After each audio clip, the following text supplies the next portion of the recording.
Okay, so the intent of my piece is falling in love, which then moves over into actually being in love and being in a relationship.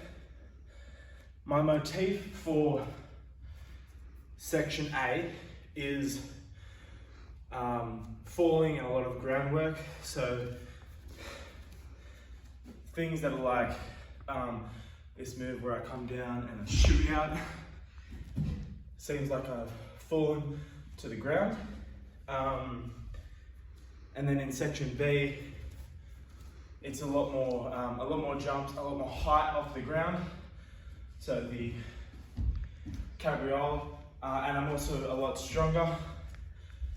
And it isn't fully a binary performance because it goes A, B, A, B. So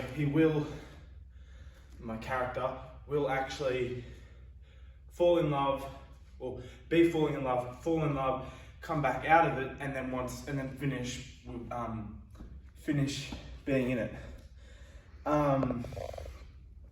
So the way I used in the section A, I mainly used timing.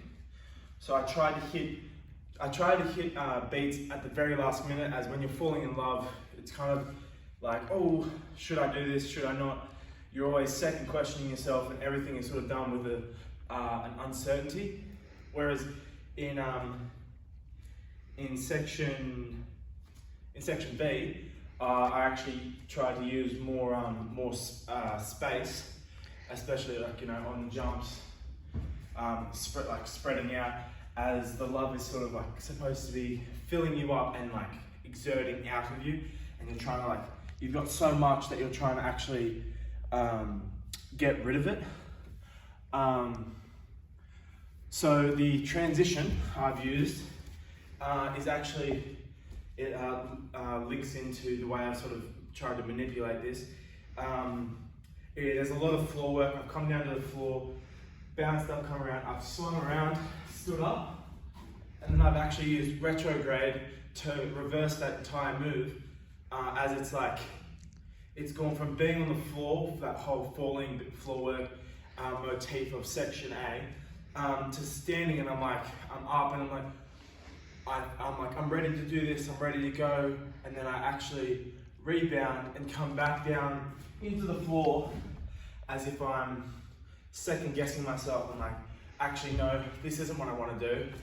And so I come right around and lay down, and I'm no, once I am back down, I'm no, I was right. I do want to be up, I do want to be in love, which is when I stand up and move into the next section, which is also where the music itself changes. So yeah, I use retrograde to manipulate that motif, and yeah.